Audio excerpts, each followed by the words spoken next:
Greetings, everyone, and welcome to the Complexity Lounge, a meetup where we gather to talk about all things related to complexity and complex adaptive systems. I'm Jocker Selberg, and I co-host the lounge together with Barbara Frontera and Tiani Jones.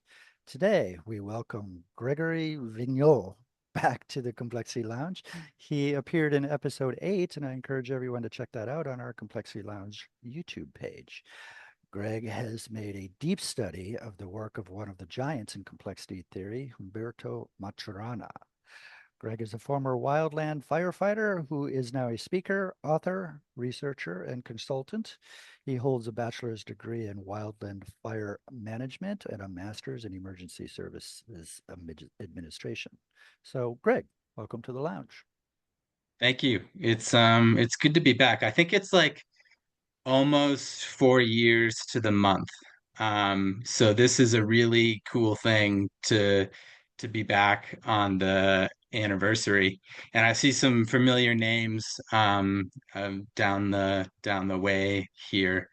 So I'm really excited to give this talk, Humberto Maturana's time living in the present. We're going to take a look at Maturana has some writings on time, limited in comparison to others like Stiegler and Heidegger and Husserl, but they are profound and they are meaningful, and take quite a bit of a time to study, and really get into. There's one modality of time called cultural time, and the second modality of time is called zero time, which comes from biology. So we are going to be going. This is a bit of a journey. This is a longer talk. I'm going to try to keep it under 2 hours. Rehearsed it a few times and had some luck with that. A couple of links on the right. The first is my consultancy. It's really set up for Wildland Fire right now, but has some interesting stuff on there. The second one is my blog that I run, gregoryvig.com. I just uploaded a post that is about making this presentation and doing the research and finding out wonderfully that I was wrong earlier in life and got a chance to correct that. So if you don't know who Humberto Maturana is, and that's a new character to you, I'll just provide a very I'm going to try to provide a very brief introduction to the man who is Humberto Maturana. Um, he had born Chilean, and would become a famed Chilean biologist.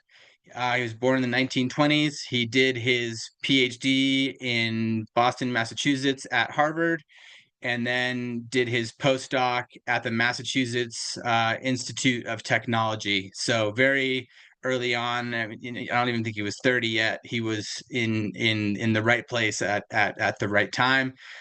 He published from 1958 all the way up until I think around the year that he died in 2021. He is known for autopoiesis, which are the dynamics of living systems, the things that make living things living. And we'll give a proper definition to that in a little bit. But his work is massive. It's been called a cosmology. He studied the nervous system of primates, of amphibians, birds. He was really interested in color vision for a very, very long time, interested in the structure of the nervous system, interested in severing optic nerves and seeing if they grow back. So he has done so much and so much experimentation. There's one date that should be important to you. In the 1980s, he was kind of already done doing experimentation and writing about that experimentation. I have it on good authority that he was taught by Hubert Dreyfus, who was at the time and probably still is the American expert on Martin Heidegger. So at some point in the 80s, I'm thinking somewhere around 85, 84, based on his writing, he became very philosophically oriented, but not necessarily a philosopher. He just sort of would put forth biological arguments in a very philosophical way. So that's important to what we're studying, which is post 1988. And he has just like he's interested in time, which is a kind of a philosophical pursuit, but he's interested in time from the perspective of a biologist, which I think is actually quite interesting. So that's Maturana in a very fast nutshell, and we'll continue unpacking his work, post 88 as we go forward. This clock that I have here, this watch, was made with AI. It's a stock photo, and I just had the hands removed and the date. And I'm using this in a very sort of intentional manner to talk about zero time, where there is no time, there is only the present. And I thought it would be a neat way to start out this conversation, is to talk about a modality of time where time is absent.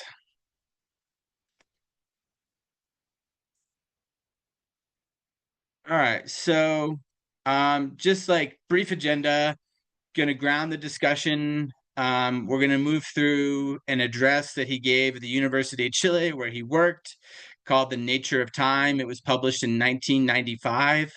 We're going to move into autopoiesis and zero time, and then move into cultural time and its brief intersection with zero time. So to ground it further, there are two types of time that I briefly introduced, but I think it's important to talk about them now.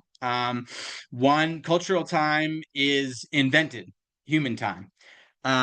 It's contained in explanations, principles, notions, stories, and most importantly, it has a past, present, and future. Now, when I say time, I'm not referring to chronological time, watches, calendars, Kanban boards, stuff like that. So, anything that tells you past, present, and future of your life. It's more of a physical internal time, like Varela, Maturana's student, would introduce later through his study of neurophenomenology. Biological time is intrinsic. It comes from this understanding of or living through autopoiesis, zero time, and it has a continuously changing present without past or future. I think it's if you're talking about complexity, it's good practice to sort of ground that in complexity, the conversation in complexity. I like to use Cilier's characteristics. That's the top two. And he's saying, like, in order to constitute a complex system, the elements must interact, and this interaction must be dynamic. Now, a long time from now, but we will get to it. We'll get to cultural time, and I'll visualize it in a simple way. But cultural time has past, present, and future, and they interact in dynamic ways, and they move dynamically. In zero time, any sort of dynamic change that you're going to see is going to be in what you observe through practicing zero time. This is an interesting one. Complex systems have a history. Zero time does not have a past or a future, so it doesn't have a history. So we sort of struck out on that one, but cultural time does. In fact, cultural time is highly contingent upon having a sort of a past and a future. And the past is an explanation of sort of how we got to now. So that's a very rich history. And then finally, Edgar Morin, complexity is linked to a certain mixture of disorder and order. In other words, complexity is his way of saying that. So you have the past, present, and future of cultural time. I think continuously changing present of zero time will encounter through observation and interaction complexity. I think what sort of autopoiesis itself is a complex endeavor, or can be complex over time.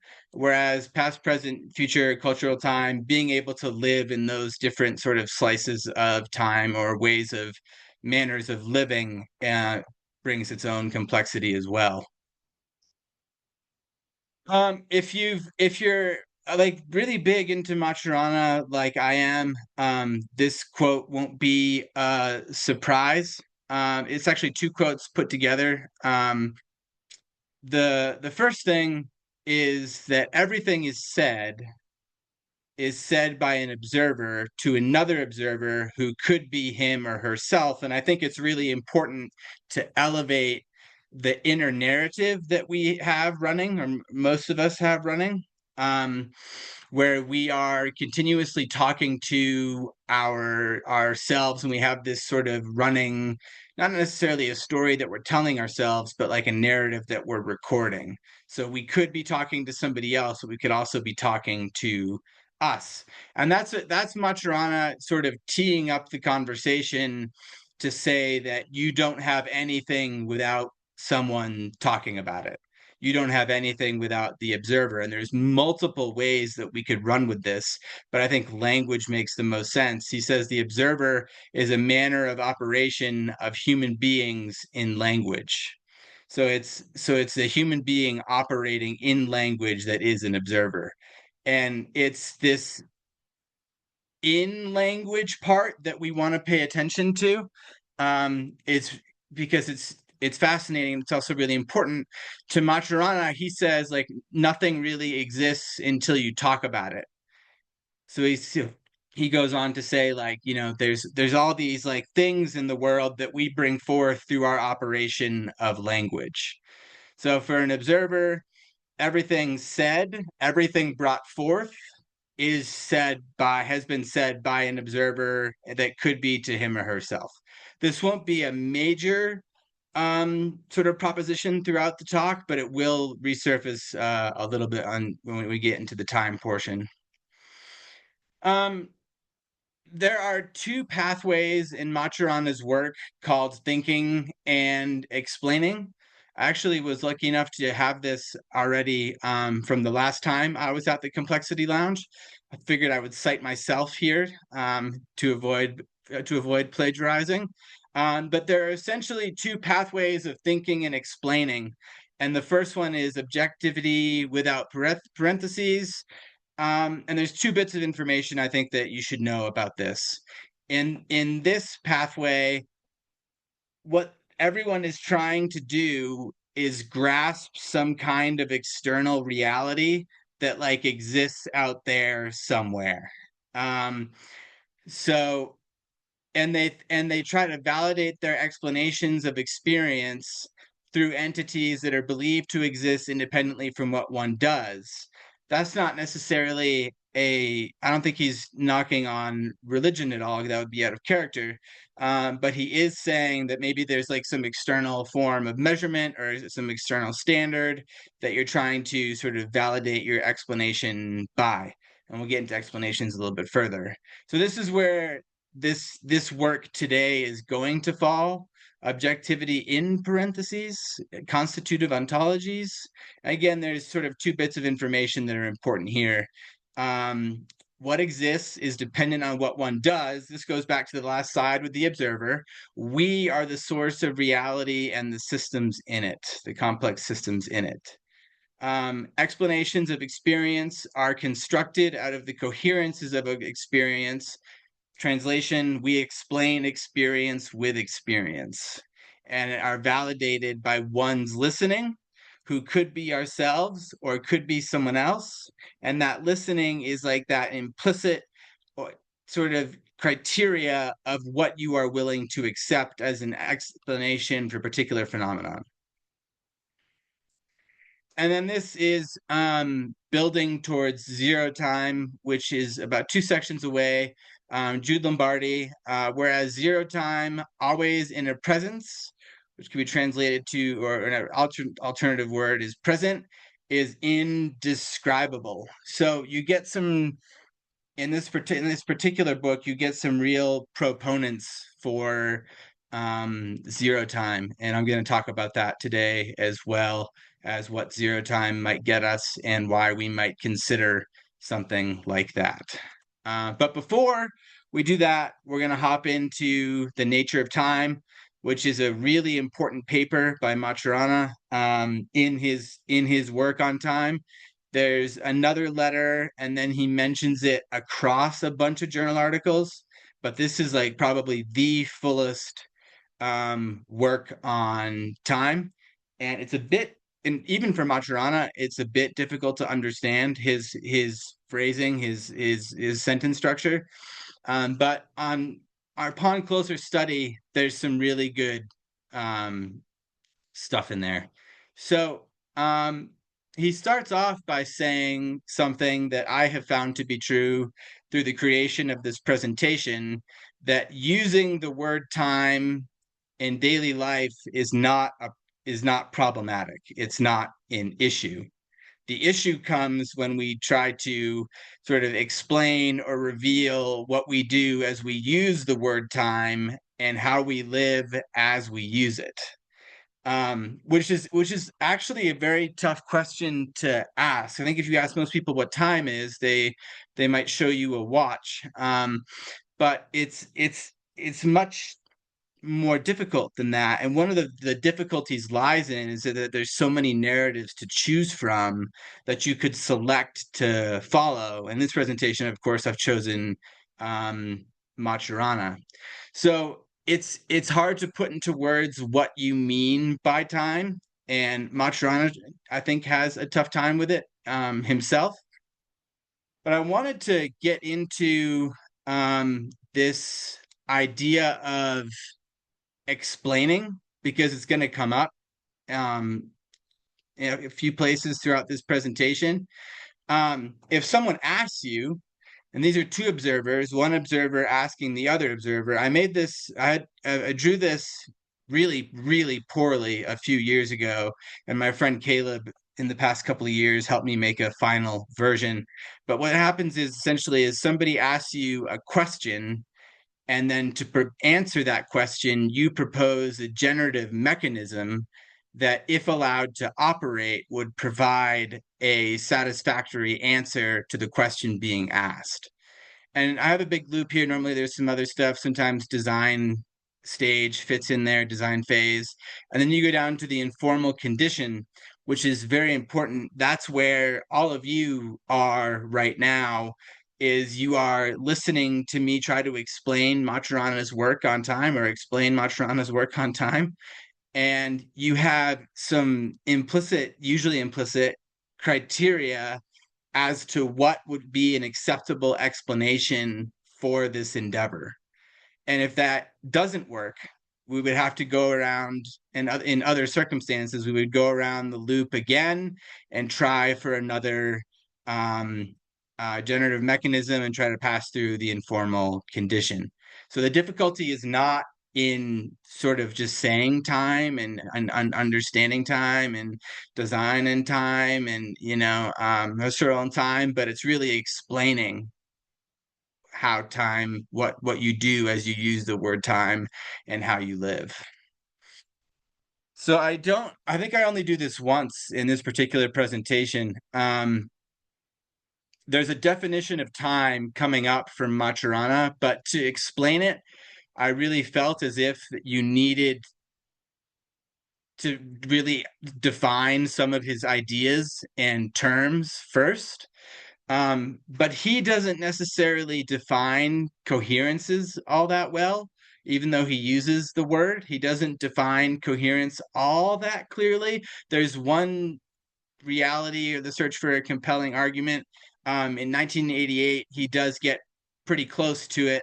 But still, I find that this excerpt from Sullis has Arcelis has a real consistency with what Maturana is saying. And he says, coherence may be defined as holding or sticking together, marked by logical consistency, or as congruous, logically connected, or understandable.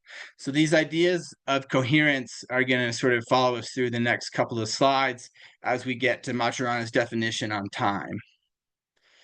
So this is, I've read a lot of Maturana, and I think this is probably one of his like top 3 attempts at humor. Which is, again, sort of out of character for a scientist who's also giving you information as a philosopher. And I think this is probably the best example, even though it's being used for something else in the book, the best example of this idea of abstracting coherences. And it starts off just like it's it's really funny to me. I'm sorry. The animal you see is a horse, and then the question comes, well, how do you know it's a horse? I know that it is a horse because I recognize in it the characteristics of a horse. And then they say, well, how do you know these characteristics are the ones you recognize in the horse? I know because I've seen them in other horses. So we're starting to get to this abstracting point, where we're sort of it's this idea of abstracting, right, is moving from events to ideas, but we're moving from like coherences to like a larger description of those coherences. And then he finally gets asked, and what is a horse? An animal that those who know horses call a horse because it has the characteristics of those animals that they call horses. And you could read it just like this: we knew those who know horses call a horse because it has the coherences of those animals that they call horses. And we could sort of tuck it right into logical consistency, logically connected, understandable, holding or sticking together, and have ourselves an understanding of what it means to sort of abstract from the experience of being with and working with other horses and seeing other horses and then seeing this horse and relying on the sort of coherences of your experience and abstracting from those coherences of your experience to say that this in front of me is a horse. So, as a fan of Maturana, I'm really like reading what he does. He provides a definition of time in a really interesting way. I want to break it down into a couple different sections, but he's basically saying, what features of the coherences of our experience, like with the horse, do we connote or abstract as we use the word time? Now, the interesting thing, he says connote, and connote can also be synonymous with the word imply. Maturana doesn't at all, and in fact rallies against this idea of language being denotative. He kind of doesn't think that that's biologically possible, but he does think that it can be connotative. So he uses connote a lot instead of denotate, because he thinks that language is denotative, and I think you get that as early as the biology of language in 1978, but also in 1980 with autopoiesis and cognition, the realization of the living, which is he wrote with his student Francisco Varela, and it is now a cult classic and very expensive to own, prohibitively expensive to own. But maybe if we start a GoFundMe, we could share it. So with that being said, I want to get into this definition of time. Maturana says that he maintains that the word time connotes an abstraction of the occurrence of processes in sequences. I want to say that in the way that I would have written that, and rearrange things a little bit. So it's basically saying that I think that the word time implies an abstraction. So there's this like moving from events to ideas. There's this like gathering and pulling away. That's the way I see it in Maturana's work. There's this gathering, pulling away, and then having a higher degree of understanding of the happening of processes in sequences. That's a good place to stop. This idea of processes in sequences as we sort of distinguish them in the coherence of our experience. So we distinguish sequence in what is coherent with our experience. And then we'll move on to the next portion here, which is this is important. As we distinguish sequences of processes, we also distinguish simultaneity of processes as a feature of our experiential coherences. Now, being able to distinguish something as this happened before that, and this happened before that, is incredibly important to having the concept of time that Maturana wants you to have in cultural time that we'll get into later on. This idea of being able to understand that things were in order. This happened at this point, this happened at that point, and such forth, versus they all happened at the same time in simultaneity. That is a big distinction. Before we got onto this call, Jocko and I were talking about wildland firefighting, which is what I used to do quite a while now ago, unfortunately. But we had part of that discussion that reminds me now is if you're new and things are really happening and the fire is really growing and it's spreading quite fast, everything kind of seems like it happens all at the same time. But being able to put things into sequential order and distinguishing them as sequence is very important to understanding time and to defining time. It's sequential, and chronological time is sequential, but you can use sequences in the same way. I will also add to you, if you happen to own the book The Embodied Mind, and perhaps quite a few of you do, if you get to like page 70, you get this study from Varela on simultaneity and sequential, and he flashes lights at people and tries to get them to distinguish between whether or not that was at the same time or whether one light turned on before the other. And he gets down to a definable number of how close the flashes can be to one another before they're considered simultaneous, even though they're sequential. So this is this working definition of time we can have that involves sequence of processes and simultaneity of processes in time. And that's not chronological time. That's some sort of physical internal time. We've gone over this in earlier on, but it's interesting to talk about it still when we talk about, is time some kind of independent thing? Is it out there somewhere? And there's things like atomic clocks that maybe like trip this up a little bit. But for what Maturana was saying is it's not necessarily out there, and that's not a limitation of our knowing, but it's a feature of our cognition. So what we mean when we say the word time cannot be a thing in itself. And I'm tempted to say that he's quoting Kant there, but later on in like 2011, in a great book called From Being to Doing, with it's an interview style book with Bernard Porskin and Humberto Maturana, he doesn't have like the kindest things to say about Kant. So it's possible that he was just saying that on his own. And the reason why we can't I'm going to read this because it's better than I can paraphrase. The reason why we can't talk about time as an independent thing is because of language. The main consequence of our existing in language is that we cannot speak about what is outside of it. We cannot even imagine something outside language in a way that would make any sense outside of it. Not even the notion of an independent reality has any sense outside languaging. And he throws in languaging, which is something that it's seemingly do with people.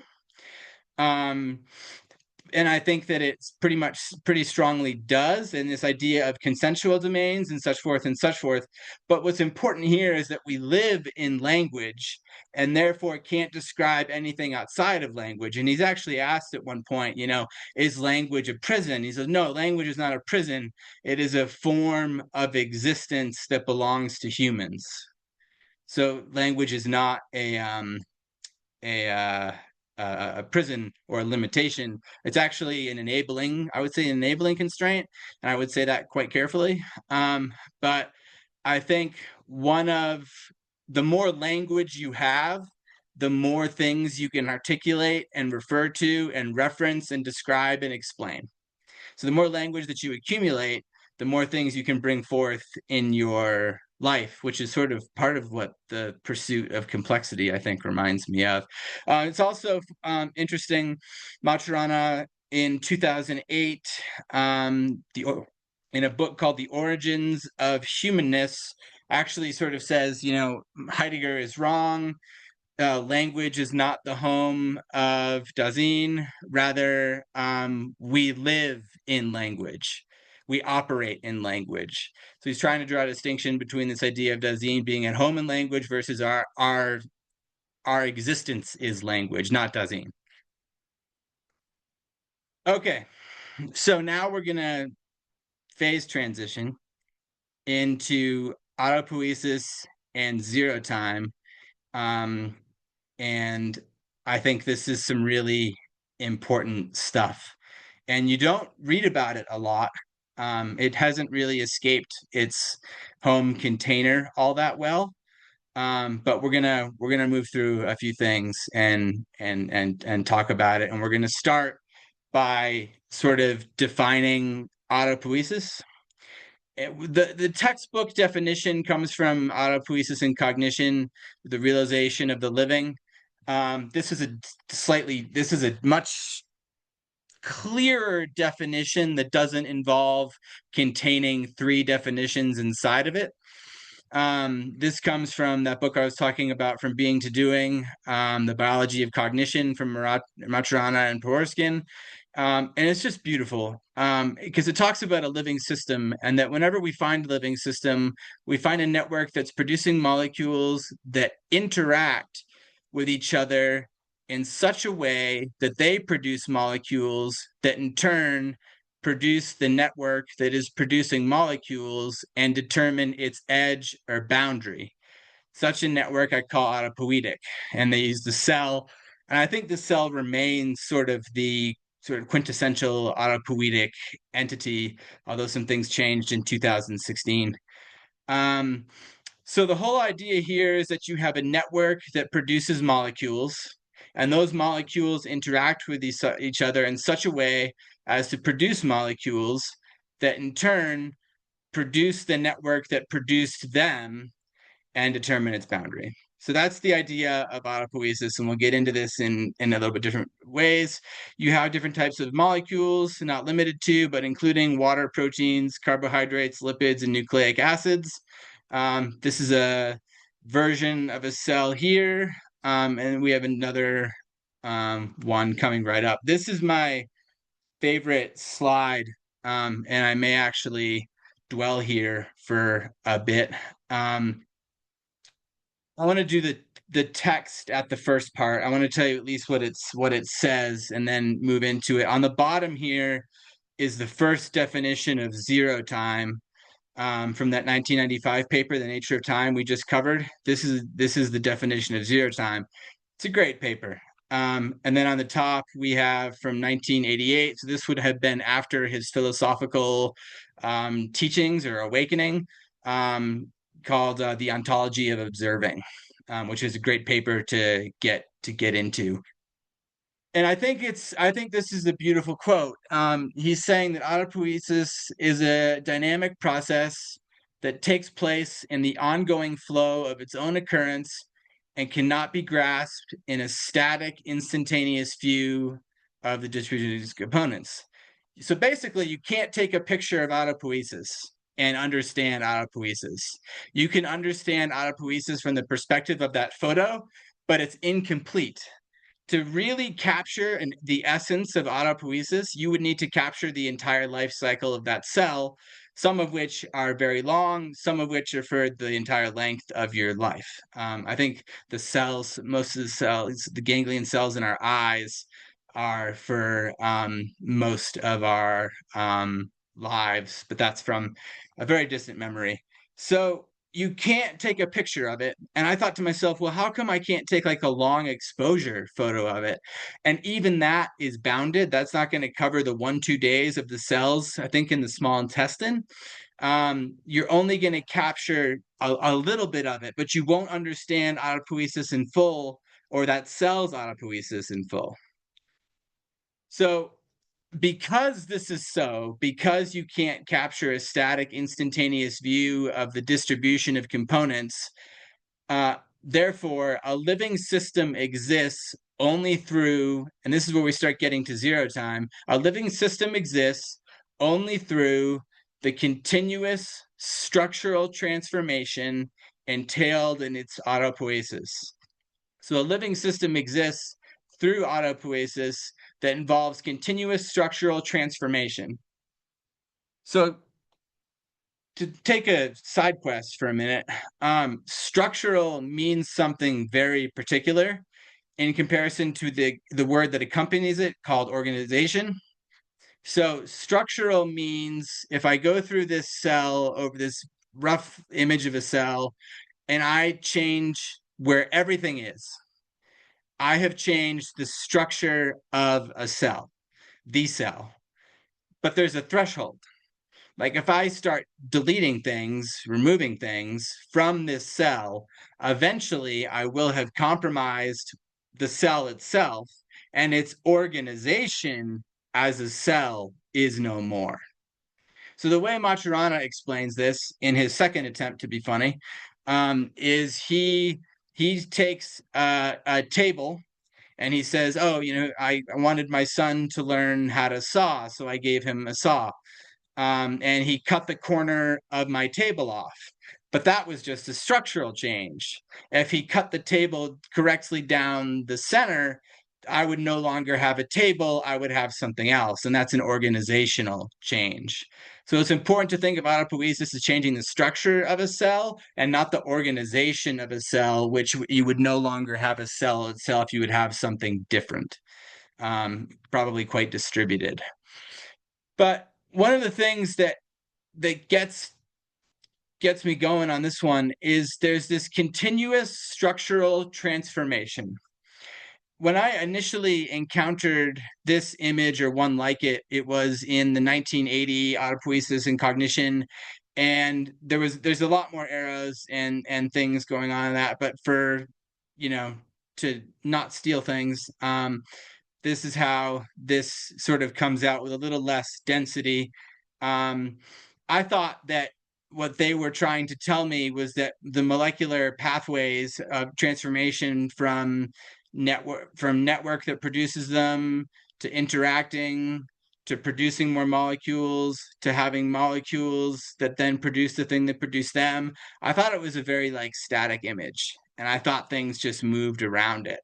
But upon consideration, I thought to myself, why would it be that the pathways of molecular structural transformation, why wouldn't they vary?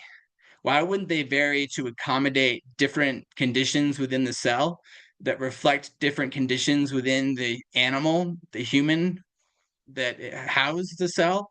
Why wouldn't those change? So I think these pathways, these molecular pathways of transformation change, as do the processes of transformation. So transforming from a network that produces them back to a network that produces them, in that value chain, there has to be some form of change of these pathways and change of that structural transformation.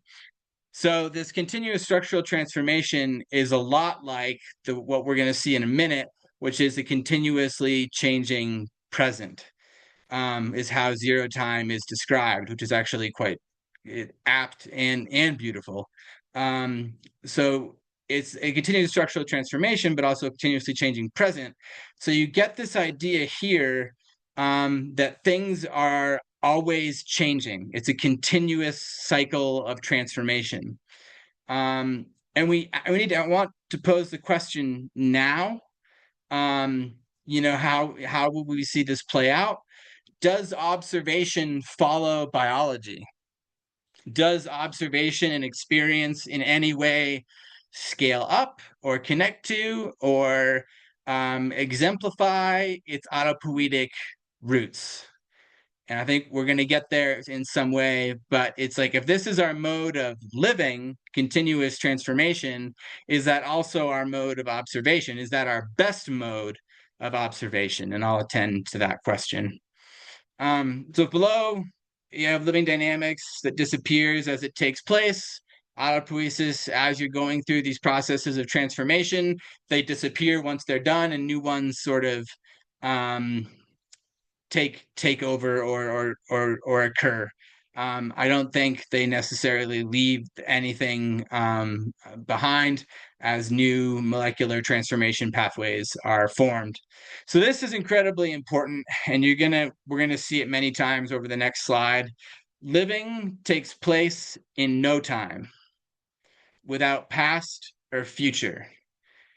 Past, present, and future are notions that we human beings, we observers, invent as we explain our occurrence in the now.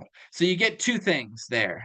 The first one is living takes place in no time without past or future. That's zero time or biological time. And the second one is we observers invent the notions of future, past, and present to explain our occurrence in the now. So that's cultural time. That's the invention. Cultural time has been invented, whereas zero time comes from this slide right here, and it's continuous structural transformation. So another watch with no hands, to really sort of set up and exemplify the idea that we're moving into a continuously changing present, of which there is no past and future. There are no hands. There is nothing to say this happened. There's no sequence. It's just what's happening before you. And this comes from a 2008 letter of acceptance to the American Society for Cybernetics in 08, if I didn't say it. This comes from the beginning, and I draw heavily from this paper, and I thought this was really interesting, the way he set this paper up, drawing from a family consultant who told him that when one of the people they're working with tells them of their pain, they unconsciously sort of reveal this moment where the pain and suffering originated, where it began. And Maturana, this sort of is going to put us on the path that we need to be on. He remarks that his colleagues showed him that the pain arose in a moment of a denial of love. Now, Love in 1987, and then in the re-release in 1992, the book The Tree of Knowledge, The Biological Roots of Understanding, which is a must get if you're interested in Maturana. It reads sort of like a textbook, I would say, but enjoyable. He says that love doesn't necessarily have to mean romantic love. It can mean acceptance. But there are, through different relational domains, many different kinds of love, which I think is really interesting. So he's saying that there was pain arose in a moment of denial of love in the past, but he's saying it's not the past. And this might be playing into that idea of there's no past, there's no present, because it existed and it in being continuously conserved in the present. So he's saying that the origins of these people's pain did not start in the past. It's just been conserved this whole time and was remembered. Rather, it's been conserved this entire time in the present. And we can think of things that have been conserved in our presence or presence of people we know as they move forward in their living. The point here is that he's sort of saying no to the past and saying that it's the present. And as we get into these next quotes, that'll make a little bit more sense contextually. I think it's a really important point that he's saying in this conversation about psychology, that it's not a thing that happened in this, like in the shadow of the past. It's something that's happening right now. It's active. I don't know a lot about psychology, admittedly. I don't know how far away or up to date that particular theory is, but I find it particularly interesting. I was trying to get at a little bit of an understanding of what it's kind of like to be human, sort of in a Thomas Nagel, what it's like to be a bat sort of a situation, or something close to that.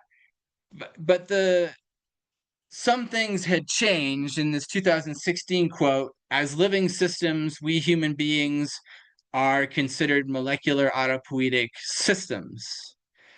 And if you've been around Maturana for a long time, you might recognize the discourse that used to exist around calling human beings autopoietic systems. They were called second order autopoietic systems, but in the tree of knowledge, they sort of didn't swing at the pitch of talking about humans and other animals being, first order autopoietic systems. And then again, and from being to doing in 2011, they also Maturana also didn't really, I guess, like, it was still a second order autopoietic system to him. So to have this be said in 2016, to give it some context, is relatively surprising. So we have this quote down here, which I think is outstanding, of sort of what it might actually be like to be an molecular autopoietic system, rather. And he talks about this realization of our molecular autopoietic systems constitutes an epistemological operational foundation of everything that we do, essentially. All of our doings, all our explaining, and all our understanding. So I think what he's saying, but not necessarily directly, is that we wouldn't be able to be without autopoiesis. Like, autopoiesis drives the cell drives us, to be very simplistic about it. So I think that there's this really interesting thing about, like, what we know about the world is being driven by our autopoietic capabilities. So get into zero time, and we still have that question hanging over our heads as to, does observation follow biology or not? I think that's an interesting question. And he says, again, we've already read something similar to this. This is from that letter. We human beings exist in the present, and a continuously changing present. So there's that key phrase, a continuously changing present. But then he says autopoiesis, and he says living. So living is autopoiesis. To add it up to this, as living systems, molecular autopoietic systems, being molecular autopoietic systems is living. Living occurs in a continuously changing present. Living occurs in no time, in zero time. Partially convinced that zero time is part of the human experience, but not entirely. And then he starts, this is a quite similar quote, that Maturana has the idea of what living happens in the moment, not in the past or future, but rather in an ever-changing present, which is, if you're writing about Maturana quite a bit and you're using the continuously changing present, the ever-changing present is the go-to phrase to substitute saying continuously changing present a whole lot in one paragraph. And then we get down to this, and this is just part of the narrative, but also part of something that I think will help to differentiate past and future are cultural manners of living in the present. So I wanted to make sure that distinction was still clear from that earlier definition. This is not invented time. This is derived from autopoiesis, from the cells, from molecular transformations, from structural transformation. Whereas past and future are cultural manners of living in the present, and cultural indicates, in this particular case, invention. And this is the same thing, a very similar quote, to show the temporal immediacy with which autopoiesis takes place and zero time takes place. It occurs in the instant that it occurs, as it occurs, not after or before. So not in the past or the future. It occurs in the instant as it occurs. So there's this, to me, there's this immediacy of what happens in zero time. It's not in the past, it's not in the future. It has to do with this immediacy of what's happening. It's not an emergency, it's just an immediacy. This comes from, you won't find it, I haven't found it. This comes from a publication shared with Lombardi and Richards, and has been unpublished. Around 2008, Maturana was saying that he was going to work a lot on zero time, like that was going to be his next big thing. And unfortunately, that didn't go that way. So we're doing it now. And then we have biology. This is just a great line. When we're talking about autopoiesis, biology is not about the study of life, but about the study of living. So a little bit more convinced that this involves our living, which could involve cellular living, or it could involve our phenomenological living as human beings. We humans exist in zero time, in the continuous flow of our changing conversational presence. So I think that actually builds towards the argument pretty well. There's this idea of zero time and conversations, and I didn't necessarily follow that. I also didn't follow the cybernetics version of it, but here we are. So this is, I think, if I'm going to be convinced that zero time is something we can apply and practice, which is something I've been working at for over a year now anyways, to try to get it right and to try to understand it. Maturana writes that we human beings cannot live as cultural human beings without time. So there's the cultural part. We live our biological continuous changing present without time. So we need time in cultural time. We don't need time in biological zero time, that as all living beings do. So I'm slightly more convinced by this point in the presentation that this refers to our living on sort of a grander scale.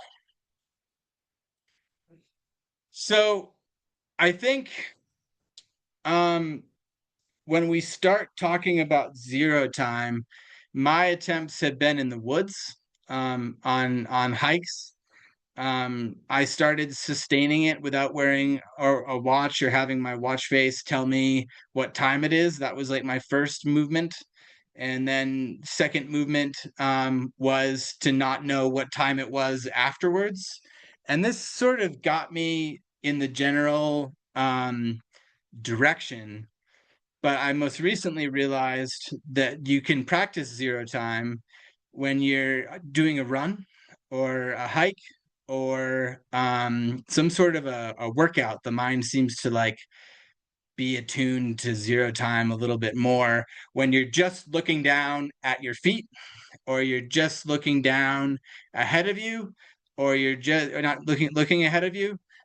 There's some sort of limitation to your perception where all you can see is a continuously changing present. So I found when I was sort of younger, I was going on like hard runs and stuff. I used to say, 1 2 1 2 for each leg and sort of move back and forth, and that would help me keep tempo with whoever was in front of me. Later on, someone would eventually say to me, "Hey, you know what? Like you need to stop going past 1. Like 2 is too much. Like 1 will keep you here." So I adapted this the other day. I walked and I was going up the side of a mountain with some friends quite quickly, and I was just looking down at the ground and saying 1 1 1, and I sort of entered into this phase of a continuously changing present where all I saw or could care about was the continuously changing present. So I think there are ways to apply this to work, and I think the work that it applies to best is craft. And I think craft is kind of a loose term, and I think we could use it in a number of different ways. But anything with design in the title is likely craft. Coding, development, you have sales engineers, business development, people whose craft is talking and writing, people who cut down trees, which we'll get to a little bit later, people who are engaged in creating things, web designers, graphic designers, stuff like that.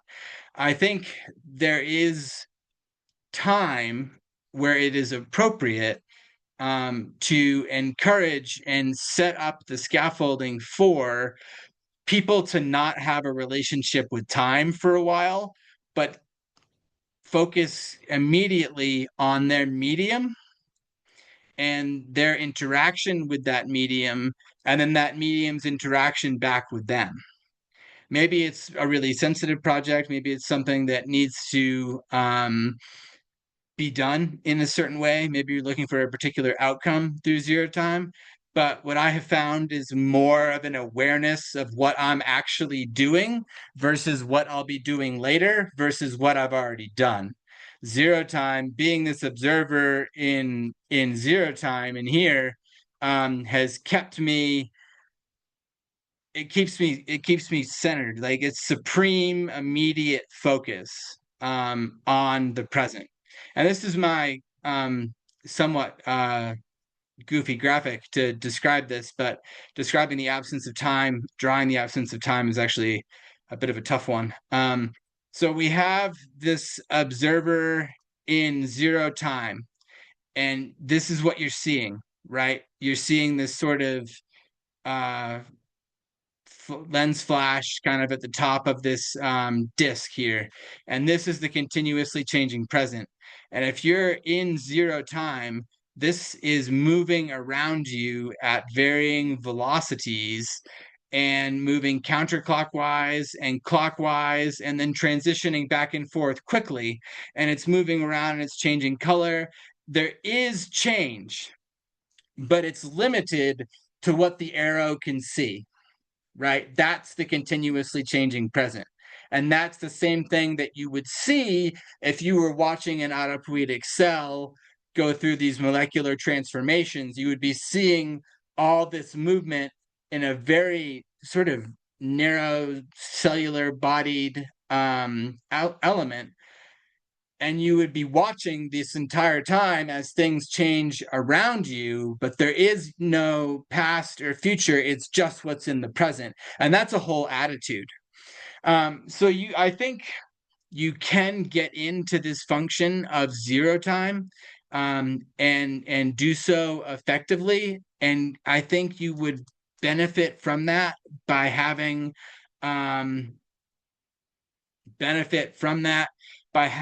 supreme focus and being more attuned to what you're interacting with and what you're making and what you're creating, versus sort of being concerned with what's over here and what's about to happen and what has happened, and sort of the dimly lit present and then the sort of shadowy past. Like, you're not in either one of those. You're just in the present. But it takes a tremendous amount of discipline, I think, to get there. But to interact with work in that way without time is a fascinating idea. So I think what we'll do now, this is a longer quote, but I will tell you what it says. In a 2008 book with Verdine Zoller, Maturana is talking about the evolution of humanness, which he did in a remarkably short amount of pages. It's a great book. If you have it, it's a great reference. If not, I'm sure it'll be in the show notes as something that is worth while to pick up. So basically, he's saying that we get these ideologies and theories, and we visualize and treat all the processes of the biosphere as if they're dualistic and extractive. Is basically the best way to say that. Is everything it's gains and losses, utility and value. It's these, and you get these temporal dynamics that have a past and future. But as you try to take these ideologies and theories and sort of make them operational within the biosphere, as if they actually represented what was happening, you become blind to the fact that the biological processes occur in the present, not in the future or the past. There is no change taking place in the past. I could argue against myself on that point all day, but for Maturana's sake, there is no change taking place in the past, and we don't yet know the change that's taking place in the future. I don't want to say that too committedly, but I think that any change in the present isn't actually actualized. Any change in the future isn't actually materialized until it enters the present. So we don't need, you can't have change there. You have change in the present, and that's a really big argument for being in here, because it that's where the change is happening. It's in your present that's continuously changing. And with that, I think we're ahead of schedule. That's unusual. We're going to move on to cultural time and its intersection with zero time, and one heck of a grand finale, which I'm looking forward to. So we need to move we need to adjust our minds, and we need to get back into time. And to do so, Lombardi and Richards is standing by. Maturana suggests that concepts, and he uses explanations and descriptions, all depend on a concept of time. And I'll pick out explanations. Explanations are interesting because they have a causal proposition. Like, well, if this and this happens, the result will be such and such. That's the format of explanations. That's from Maturana, I think, maybe 2008. If such and such happens, the result will be such and such. So that's sequential, but also temporal. So if this happens first, this will happen after that. And so there's this concept of time that's built into our idea of explaining. I don't think you could explain in zero time. And I think description, well, this is like that, and I saw this and it was like that. You also have temporality. And for conceptualizations, I mean, some concepts like zero time don't necessarily, all the same, do involve time comparatively. But I think it's a very interesting concept, is that we need time to sort of function on that level. And I think it would be interesting to see if we could explain things in such a way that weren't temporal and be able to stay in zero time. And essentially, time, we are entangled with time in our cultural lives, but not our biological lives. You'll note that's missing. And our relation with the world. And I think our relation with the world is quite temporal, and in particular chronological. I think we measure the success of things in the world versus how long they took.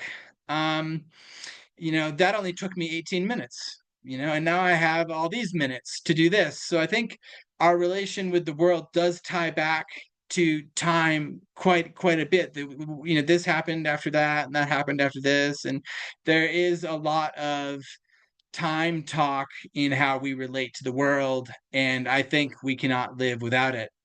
Despite all the clocks without hands, that's not a sustainable way to live in zero time. I've told you the most I've probably ever gotten out of it is 3 hours, but that was pretty austere and quite challenging. So there's a couple of things in this quote, but the thing to focus on is that all that we human beings do, regardless of whether what we do as biological or cultural beings, occurs in one single domain in the flow of our realization as autopoietic beings. So even though you're in the cultural vein of Maturana's work, you're still an autopoietic being. You just don't have anything to do with it. He's saying it's sort of like, can't really escape this kind of a situation. But even as a cultural being, can't escape that. But we do use it and understand it more, and understand how we are living in biological zero time. So this is a consequential slide. This is a 2005 paper from Maturana. I think it's 4 questions from Heinz von Forster, in a very long paper. but he does talk about time a little bit in it. And he's saying that as our ancestors began to live in language, and there's that theme of living in language again, I think more than 3 million years ago, they found themselves, as a matter of course, making the distinctions of succession and processes in the same way that they distinguish what went before and after. So I think based upon the language of this quote, you have this idea of what went before and after is like the first step of like being able to distinguish this happened here and this happened here, but being able to put things into like the succession, and I'm almost tempted to say like the correct succession in processes is like the next layer up, and being able to tell being able to understand or have a practice of time has to do with the succession of processes. So I think that's very interesting. It doesn't say anything about simultaneity. Maybe that comes later, but it seems to build on this idea of distinctions to have succession in processes. So it's like a more advanced distinction. And then our ancestors used memory as an operational referent, which to me is like it's having a memory, but it's like it's as if you're putting a stake in temporal flow somewhere. Like you're saying this happened here. Like this memory holds this position of what happened and when it happened. And then before you know it, you're putting all these stakes in all these various places in temporal flow, and they're all memories, and you use them later to create what Maturana would call a logically coherent causal story about what happened. So there's a lot of story involved in this, because you're putting things in order, whether it's a succession and processes, using memory as an operational referent. You can create a story, create a narrative of what happened and why it happened. Maybe it was the seasons changing. Maybe it was how you knew it was time to harvest. Maybe it was how it was time to sow seeds. There's ways of thinking about it. And then this is an interesting thing, an interesting turn for cultural time. Our ancestors invented time as an imaginary spatial dimension that would allow them to connect semantically otherwise not related events. So in Maturana's work, at this point, you have this idea of time being imaginary. He likens it to imaginary numbers, but I think it's more of like time was just thought up by people. It was invented. And then it becomes spatial. And I think the spatial is more metaphorical than it is anything else, or more, not being literal. And I think what we have there is this imaginary spatial dimension where you can move things, you can sort of create how the things connect that would otherwise not connect. And I think Maturana makes more than a significant point that he takes issue with people connecting things that otherwise would not be related. And I think he makes that in this particular article. Lombardi and Richards do the same thing, take the same sort of swing. They claim, as Humberto, that time is a human invention. And we can't say that enough in this particular part of the presentation. It is a concept needed in order to connect phenomenal domains that would otherwise be incompatible or opposing. So there's that you get this thrust again of people sort of connecting domains or thoughts or contexts or ideas, concepts, explanations, descriptions that ought not to be connected because they don't have anything to do with one another. Which isn't to say that you can't put in a concept into a logical, causal, coherent story that didn't belong there. I mean, I think with narratives, pretty much all the time, or quite frequently, like I'm the first to see if we can add some kind of like, design theory to it, or we can add some complexity studies to it. Although those don't have anything to do with one another, I don't think they're out to injure the coherence and causality of the story that's being told. They might change it, but I don't think in what we can say in a universally negative, undesirable way. And because, we can connect phenomenal domains that are incompatible or opposing, we avoid inconsistency, paradox, or contradiction. So we're moving past contradiction by connecting things out of convenience rather than figuring out what puzzle piece should really actually go there. So it's Maturana saying, you know, or Lombardi and Richards, excuse me. You can avoid an inconsistency and paradox if you connect things that ought not to be connected. And I think this is the last section on that. And I do want to reiterate that it is possible to add things that aren't naturally connected or weren't part of the story that improve that story. I think that's very important. You can add something that sort of adds value without complicating or causing doing it out of efforts to avoid contradiction, is what I'm saying. And this comes back to the idea of the imaginary spatial domain, which allows us to reflect on what we're doing without knowing it in a shadow theater, relating things that we do not see, that cannot be related because they occur in different non-intersecting operational domains. I want to break that down real quickly. So he puts us in a shadow theater. If you've never been to a shadow theater before, you are, I would say, not missing much. But what you get is you get some sort of like frame that looks like this, and it's actually quite backwards, but there's not a lot of free photos in the world on shadow theaters, which is I guess part of this. So you would have these hands behind a screen, and a light would shine on the hands and create this goat, or it would create a zebra or a giraffe or a hippopotamus or something like that. I think what he's saying in his third attempt to be funny is he's being kind of puckish, and he's like, well, it's like you're in a shadow theater and you're saying that particular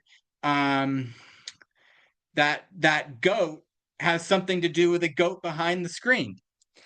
So he's saying you're connecting things that can't be connected because they occur in totally the farm animals and high school auditoriums are non-intersecting domains, which I think is like really brilliantly interesting. And there's other ways to look at this particular quote, but the way that I've been getting meaning out of it lately is just like if we were in a shadow theater or in a situation where we could not see, we were relating things that we could not see, that cannot be related, we probably ought not to be trying to put things in order, in time wise, because we don't know what's going on. We haven't figured out the context yet. We haven't peered around the shadow theater itself and saying, oh, there's people back here. There's not animals, or there's not a television, or there's not a projector. There's none of those things. So I think we need to sort of what this is imploring us to do is peek around the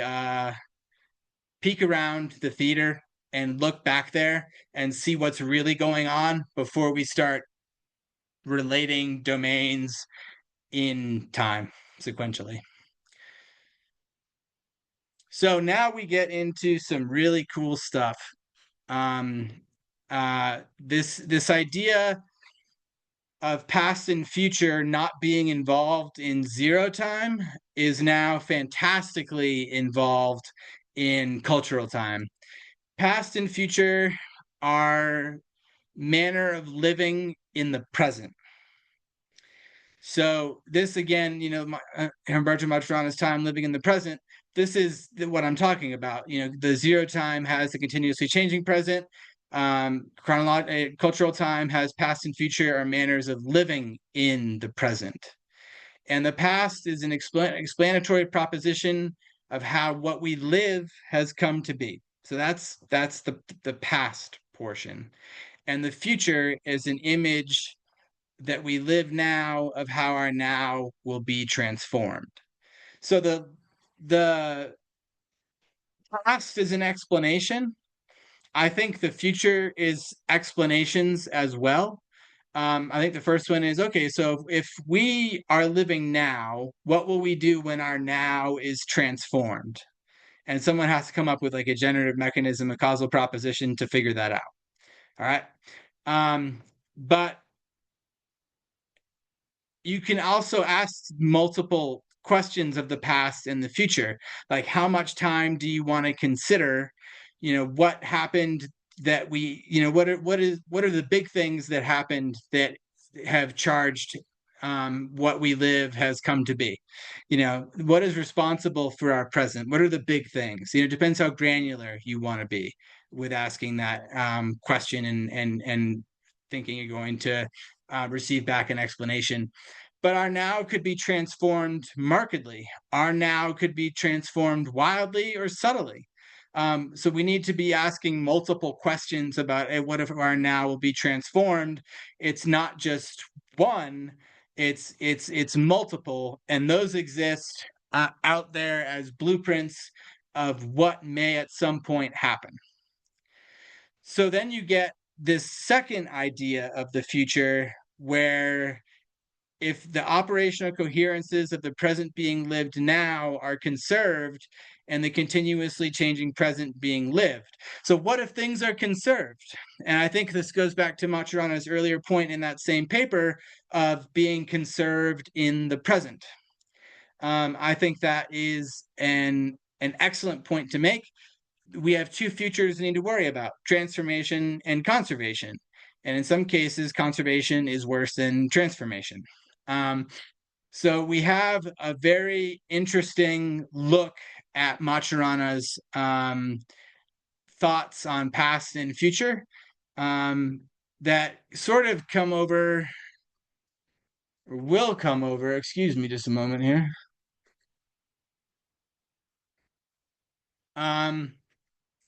So when I was working on this presentation, one of the common themes that sort of influenced what I read, Husserl is everywhere.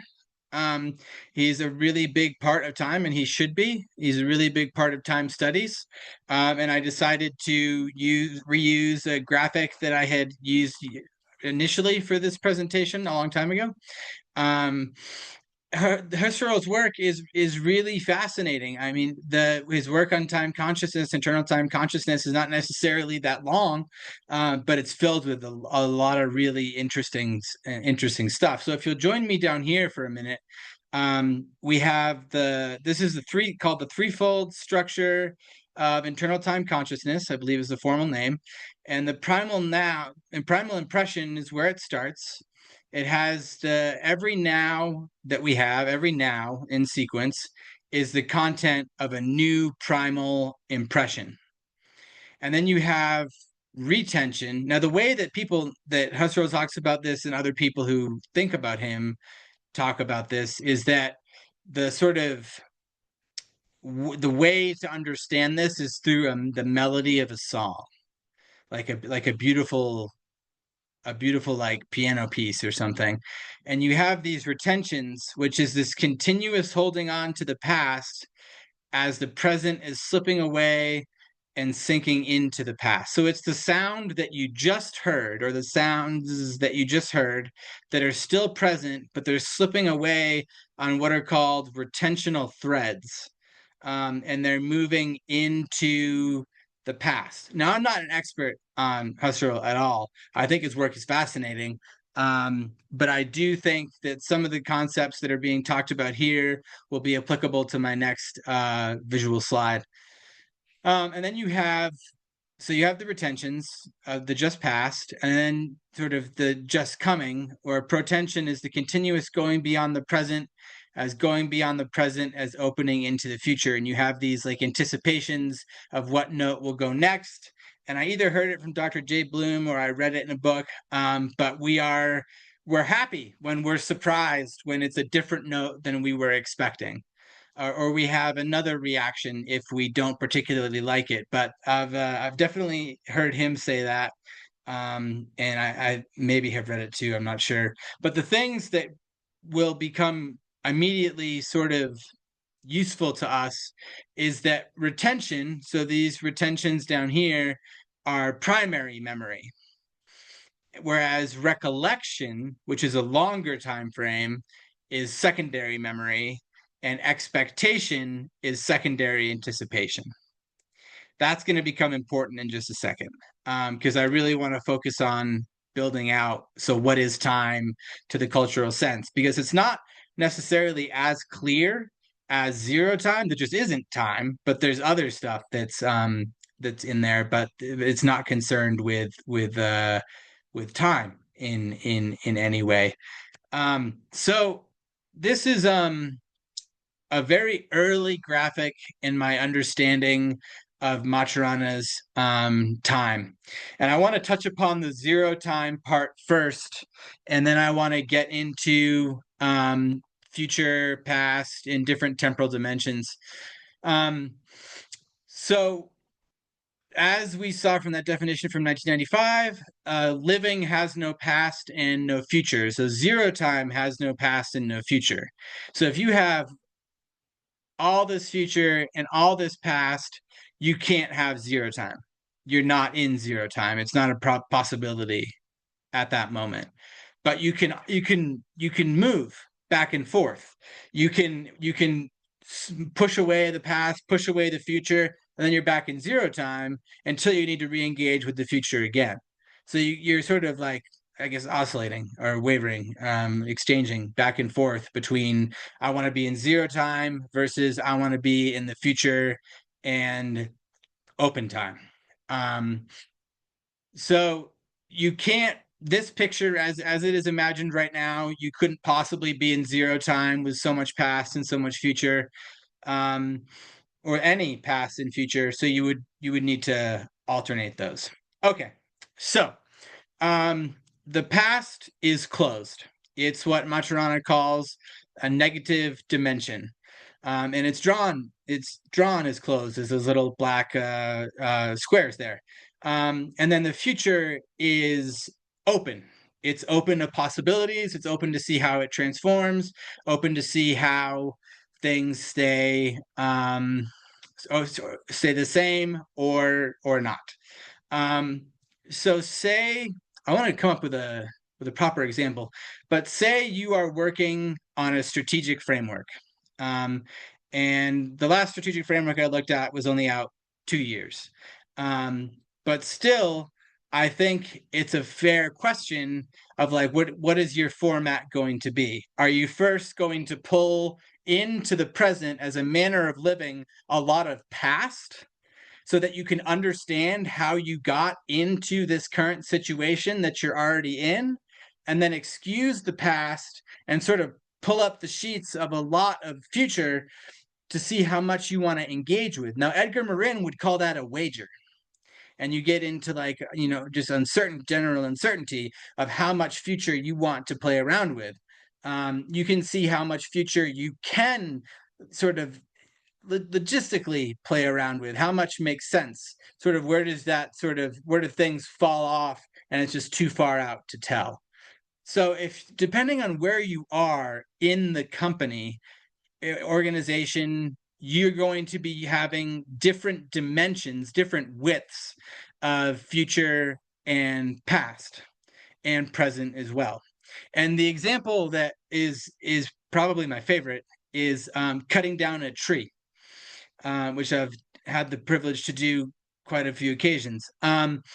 If you've never cut down a tree before, you use a power saw, a gas-powered chainsaw, ideally, and you make 3 cuts in the wood and the tree falls over.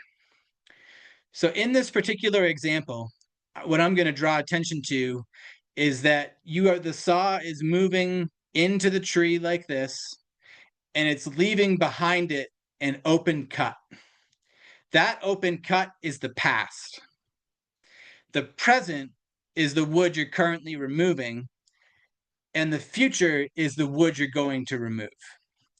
Now, there are other elements like escaping the tree as it falls because you don't want to get hit by anything or whatever like that. But in the immediacy of cutting down a tree, there's the wood that you've taken, which is the past, the wood you're taking, which is the present, and the wood you're going to take, which is what's the future.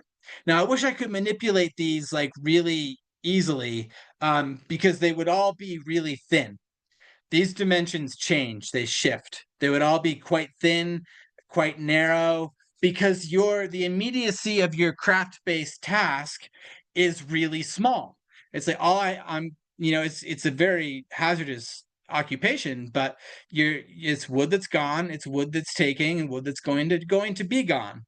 So once you leave cutting down trees, and you start being someone who manages people who cut down trees. And this question has been asked before. I think once again, Dr. J. Bloom was asking it, and Jocko and I were kicking it back and forth before we got on the air here. But it's like, how does time influence, how do organizational levels influence time? And I think if you are at the craft-based level where you're cutting down trees, and then you move up to the managerial level and you keep those same temporal dimensions of immediacy, there's likely to be conflict with people because you're managing the same way that you cut down trees and not letting people cut down trees the way they need to cut down trees, but rather having this like hyper sort of prospective and reactive management style. And I think in those situations you're likely to have conflict. So recollection and expectation. This is how I think time is working in Maturana's world, is you're having these past and future fluctuations and absence. I think sometimes they're there. I think sometimes they're not. I think sometimes you're in zero times. I think sometimes you're not. But you have the past is recollection. You're pulling from the past, to use Husserl's term. In the future, you have expectation of what's going to happen next.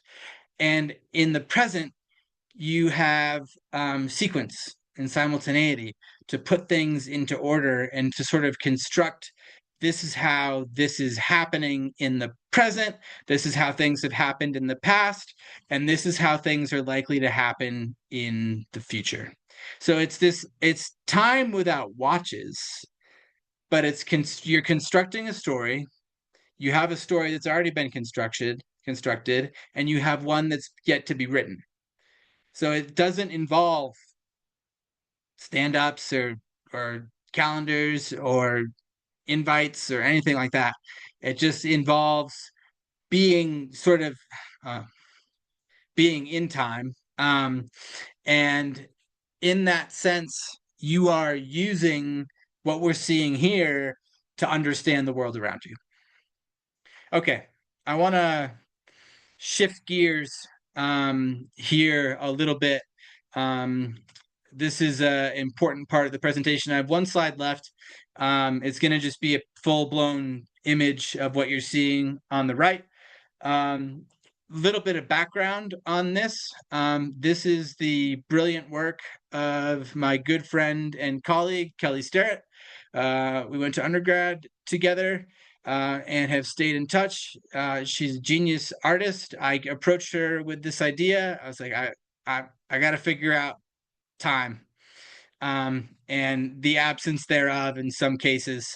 And I don't even think I had finished typing yet. Like she already had an idea, which is like what you get when you work with minds like that, which is not how mine works artistically. But anyways, so let me walk you through Kelly's words because I think that's the way to go. She writes about the past. So she's saying green and yellow tones convey the idea of fungal decay. So she's saying the past is decay, adds another layer onto what I've been either philosophizing or theorizing about for quite some time now. And combined with the use of iron gall ink, which will oxidize and subtly change color over time.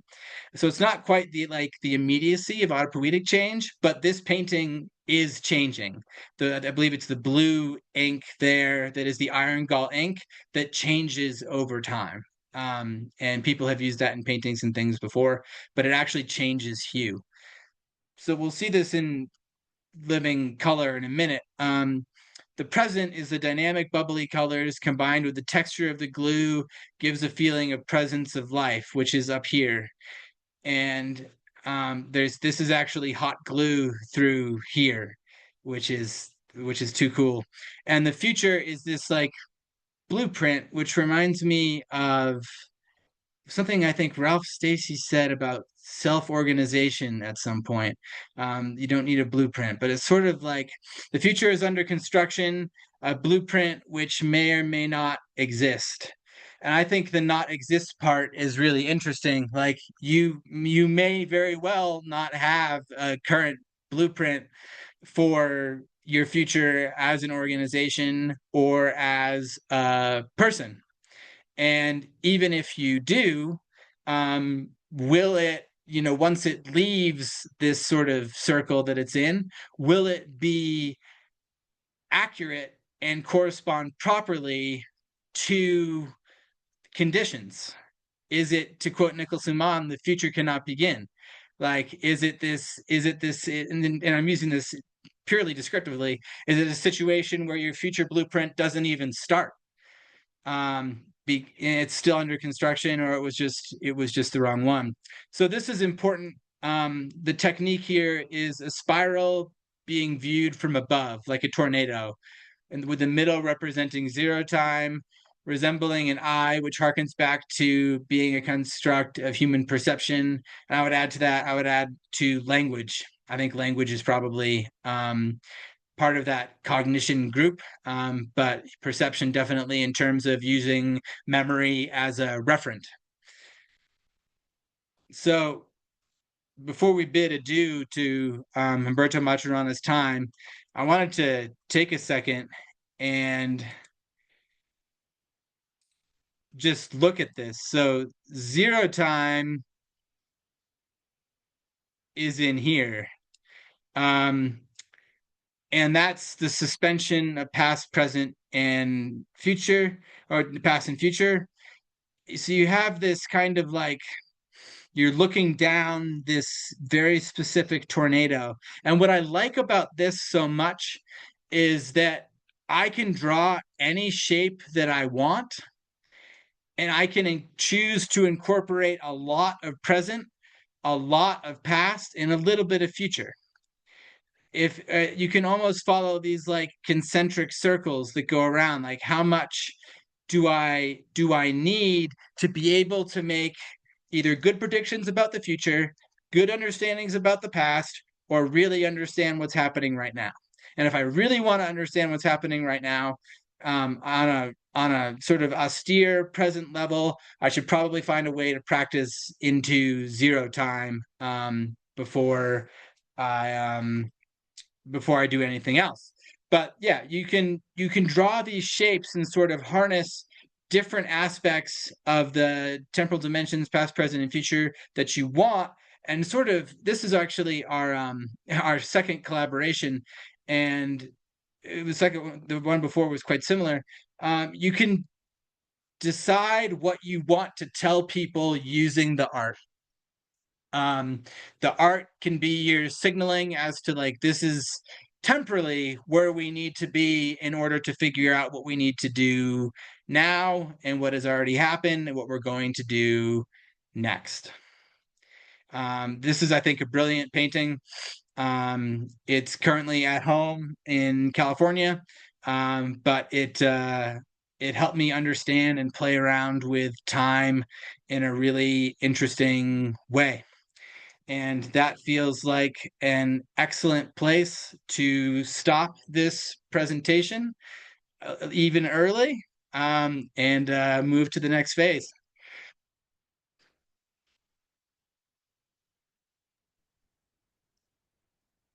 Yowza. You need some water, Greg?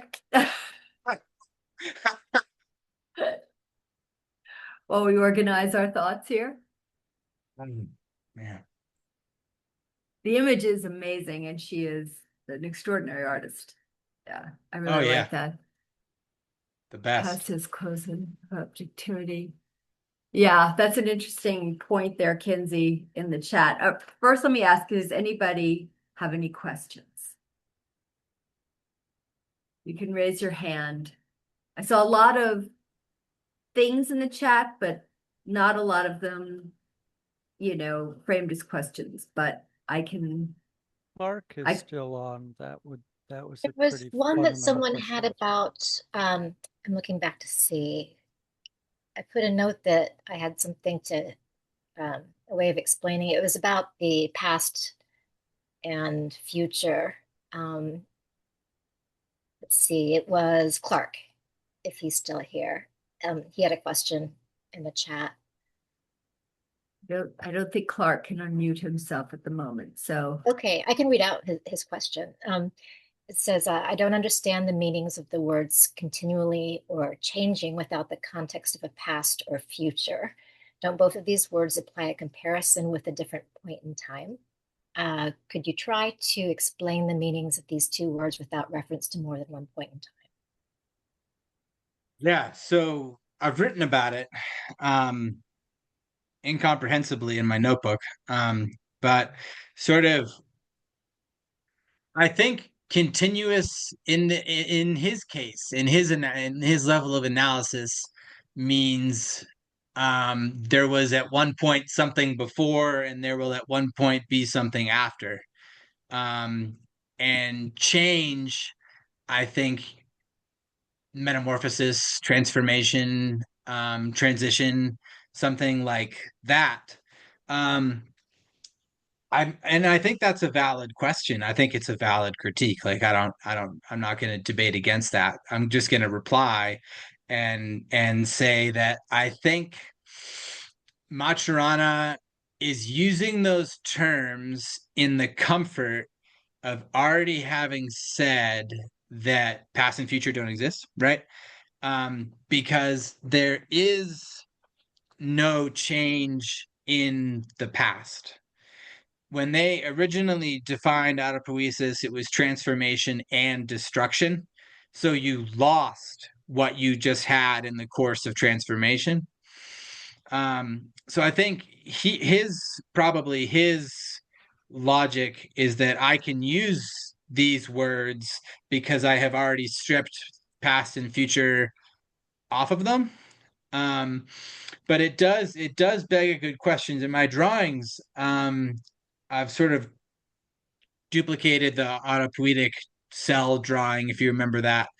And I think it doesn't concern us. Like even if we think about the past, it doesn't concern us because there's nothing there. It's a shadow, and the future is just dimly lit. Like it doesn't have anything in us for us as much as the present does. But that's still, I mean, you could put those two narratives next to each other and they would, probably injure each other, in the sense that that's a good point. Can I respond to that too, Yeah, of Barbara? I put in course. the Yeah. for context, Greg, my specialization is African regions, African cultures, and I work with time too. And the way that I explain to people like the idea of linearity and kind of getting away from that is that it's the ground beneath our feet, so it is present. And another analogy or metaphor I think about is like volcanoes, where there are things that are, ancient and prehistoric that are down there, but they can bubble to the surface. And, that happens, all the time with history and conflict and society and culture. So, and one of the things I'd be interested in talking to you, Greg, sometime, because the point of critique and not criticism, but critique is that, a lot of what I was hearing is very much contextualized by Western scientific thought and philosophy. And some things that I heard you saying that kind of were as if it was the case just by virtue of being human, actually are not all the case in with a lot of the people and communities I work with. And so I'd love to talk to you about this because it could be really interesting for you to think about from different and think about it in different ways and see if that advances thinking about it. And yeah, so that was, and one other thing related to that is the idea of coherence. And something I've been thinking about a lot lately with the narratives of, not of coherence and complexity in business. A lot of what others see as chaos, I see as very coherent. And so it's a matter of perspective and experience. And he talked about personal experience as a frame too. Yeah, I think I definitely didn't go out of my way to seek non Western ideas. In fact, like I got off the phone with Barbara and Jocko and like immediately checked out Heidegger, Stiegler, Husserl, Merleau-Ponty. Like it didn't, for some reason, it didn't occur to me to like I should be looking somewhere else for this right now. But it's a good this is a good as time as any to start doing that. Should I continue in this particular work that does fascinate me, by the way? I mean, I do find it quite fascinating. But there's definitely more narratives, and I'm aware of thinking about it now, that could have been included. You're right.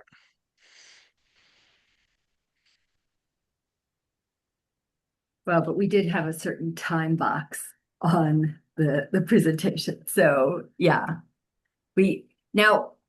just moving away from that for a second, Rebecca, you had something rather interesting in the chat about causality. Would you like to unmute and ask it yourself, or should I try to reframe this? You can go ahead.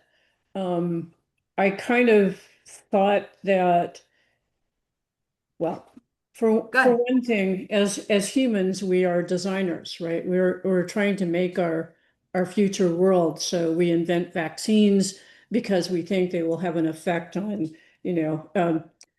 positive effect on disease transmission, all these things. And actually determining causality is something we do in order to be better, I don't know, or at least creating a structure of causality allows us to design our futures. So how can you deal with causality if you're only in zero time? I think there's options here.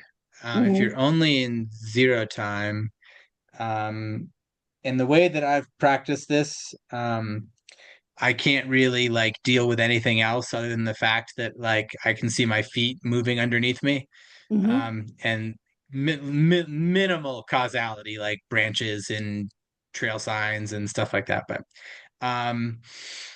I think you don't really deal with causality in zero time because there's a before and then there's an after. I've struggled with it, and I think I've almost gotten there to a version of causality that is like different than that may correspond with zero time. But if you were to like be someone is working causally, you would just be better off with the structures and distinctions of cultural time, because causality is absolutely like imbued into every aspect of that. Like I pull the past, and the explanation is causality. Like how the heck did we get here? Like what's going on with that? It's an interesting question to try to take that and put it into a zero time that doesn't really, in Maturana's sort of world, doesn't really isn't constrained by past and future. Like it doesn't have it. So I don't think causality really fits in well. Where the only place where I struggle with that is my suggestion that we use it as part of craft, as part of like cutting, as part of like design. I agree Right, that we're all right. designers. Yeah. Um, because there's like, oh, like, I'm shaving clay, like something simple, like I'm shaving clay, I'm shaping clay, I'm doing this. Like there has to be a future. There has to be a past to that. So it might be what you brought up to me, is that it might be that zero time is for observation, for observing things in a certain way and for engaging in a certain way. But once you get into these like past future discussions, I don't think it's it was intended for that, and it's too bad he didn't write more. Yeah, yeah. Well, so another thought I've had about that is, thinking about the work of Christopher Alexander, and I've been reading Whitehead lately because he's influenced Christopher Alexander's work a lot. And he talks about in the nature of horror, Alexander talks about this biological process of unfolding, where you have these structural transformations that are whole in a sense, with each transformation. So there is this, so anyway, you go, well, okay, with zero time, what's the grand plan? Well, is there a plan? So you get into this, nature does it right, and we humans, kind of muddle around because we're not letting things unfold in this structure preserving transformations as designers. So anyway, causality is one thing, but also noting distinctions is important too, right? Like when you're when you're in the time as a maker, right? You probably know that you're not quite far enough in your cut, your tree or something like that. You know you're getting close, right? So you're anticipating the future. Anyway. It's funny that you say folding. I was briefly in a library really into David Bohm, who talks about enfolding and Mhm. folding. And I got really into that work and how the universe is all enfolded. And so I was in very much the same place, I think, that you are, just by different authors and different, Mhm. Mhm. specifications.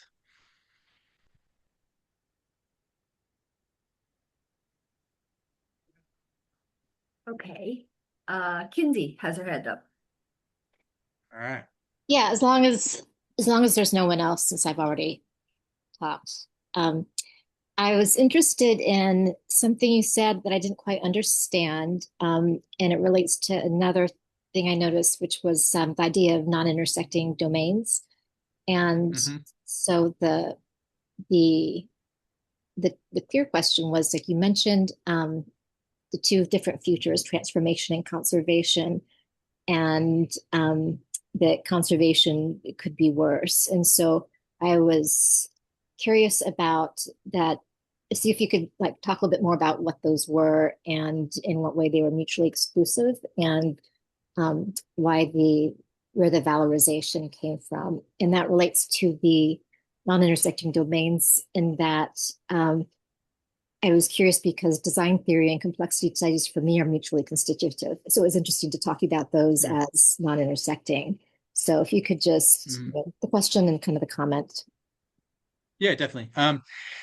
So the non-intersecting domains, so I've got this, no. LinkedIn is a really good place to find these kinds of things, um, because there's like a habit for I can think of a couple of people in particular who are like, um, you know, making comparisons between two things that have nothing to do with one another. And they're making it in a scientific way, as if to uphold an argument and say, like, listen, like, people are recycling now more than ever. I don't know if that's true. And because of that, they should be willing to cut down trees around their homes to save them from wildfires or something like that. Or people are recycling now more than ever, so they should be willing to modify their diet to reduce health insurance costs for the rest of us. Or you look at the screen and you see like the contortion of the goat or whatever. I can't do it, and you're like, hey, anyways, like there's got to be a goat back there, and they would say that's not intersecting because you're taking a farm and putting it behind, some sort of like metro center or whatever, or metropolitan like center, and so you get these things that like just don't belong with one another. Like I work in wildfire, and one of the arguments there is like, man, the fires sure are getting worse. We should get better at catching them. And it's actually an inverse correlation because like the better you get at catching fires, the worse the fires get because the fuels grow taller. So it's like, no, like you are avoiding complexity by saying these two things equal each other, which I think is totally wrong. And then the design and then the complexity component is I agree with you wholeheartedly, but I wanted them to be in their own domains. I wanted to include design and I wanted to use complexity and then maybe even biology. And I had a few different ideas at that time. But I agree with you wholeheartedly that design and complexity belong together in that sense. So I chose to separate them out and be able to have more than one to sort of say you can have this story, but you can like improve the story and like alternate the story by changing your like ontological and epistemological positions. So that's how I ended up there. Great. That makes perfect sense. Thanks. And what about the conservation transformation thing? Or was that just part of that? No, that was the conservation thing is sometimes if the status quo remains, like if you're in like a dictatorship, which Maturana was, he was up there during the uprising. He went there. Francisco Varela left. He stayed, and was even invited to like the royal palace and stuff. And he was scared because of the research he was doing. So if that state had been conserved, that would have been worse than any kind of transformation, maybe. But we know as a baseline that would have been terrible to have a dictatorship in Chile. There are particular instances, not even politically, but like war and occupation and things like that, where if things stay the same, we at least know that could be worse than some transformations. I mean, once you start talking transformation, anything could happen. But is it really going to be worse than having a dictatorship? So I'm a little. I've been interested in those 2 points of like future telling or foresight for a long time, and I think the conservation versus transformation one is a really rich narrative. But I definitely maybe I shouldn't have positioned it that one is always better than the other. Or one, I think one can sometimes be better than the other, but not always.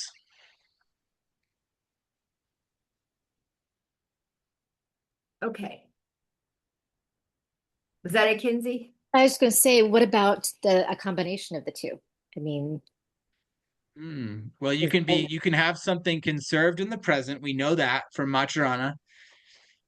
Conserved in the present, while also being transformed. Now, Maturana says in a paper called The Metasystemic Laws, with a last name that I cannot pronounce, he makes a very important point, and he says, the less you conserve, the more space you leave around it for change.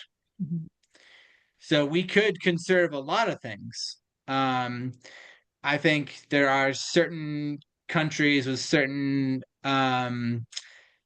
political landscapes where they're setting up for a lot to be conserved, and little to be changed around it. But you never know.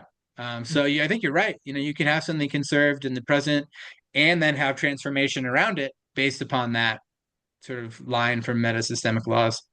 It's really interesting hearing you talk about from like the standpoint of environment and biology and that more scientific, because I come from, I'm an anthropologist and I work with the arts and cultural policy. And what was I just going to say? Ah, gosh. Thinking in terms of heritage, I think that's why I think in terms of conservation and transformation, because in the formerly colonized regions, there was this transformation during the independence movements, but very, very strong heritage preservation. And I mean that's the case everywhere. There's that duality. But so that's really an interesting way to think about it in the more distinct terms. But I just realized that's why I kind of conflate things sometimes. Thank you. Thank Thank you you. very much. Hey, now Matthew said something interesting about causation, because of course this is the Complexity Lounge and causation is what we talk about all the time. Matthew says, I'm not sure that Aristotle's concepts of cause are all dependent on time. This suggests that it is entirely possible to think of causation without bringing in cultural time. I'm going to need an exhibit A. Matthew, are you still here? I am still here, yes. Go for it. There you are. So this is half remembering what Aristotle says about cause, but he talks about material causes, what something's made of. He talks about, I'm going to have to refer back, and I've closed the tab that I was looking at, but he talks about the purposes of things. He talks about the cause of something being the person who's doing it, which are very alien to our current concept of cause being entirely formed in time. And we now frame it as when one thing happens after another regularly, we see this as a cause. So I'm just wondering whether we're not begging the question by talking about causation. There are other ways of conceiving of causation that are radically different and don't require the cultural time framing. Well, if there's not, and I'm not familiar, as I know material cause and final cause and a little bit of that, but if that were so, I'll say, if that were so, we would be able to include it in zero time. And that would be pretty remarkable. So I'd have to read around what you're talking about a little bit, but that would be another layer to add to this talk of this idea of causality that doesn't need a temporal frame to support it. I think so. I think that would be interesting. I'm going to throw in something that's sort of a completely different and perhaps more frivolous angle. But as you described it, cultural time is something that emerges through human use of language. Now consider a cat, that every time the cat sees a human, will walk to the feeding station and expect there to be food there. Is this some sort of rudimentary sense of causation, not in the sense of maybe something that's linguistically phrased through time, but through sensing a regularity between the presence of a human and the presence of food at the feeding station? No, I think it's important in that last part is Maturana says nothing happens outside of language. And I think he's referring generally to human animals. However, what you're talking about sounds to me like communication, because you have the coordination of two things, but it's nonverbal. So I think it's this nonverbal element where, I mean, your animals communicate with you, but it's really it's this coordination, and then it's a coordination of coordinations is how the hierarchy works in Maturana's work.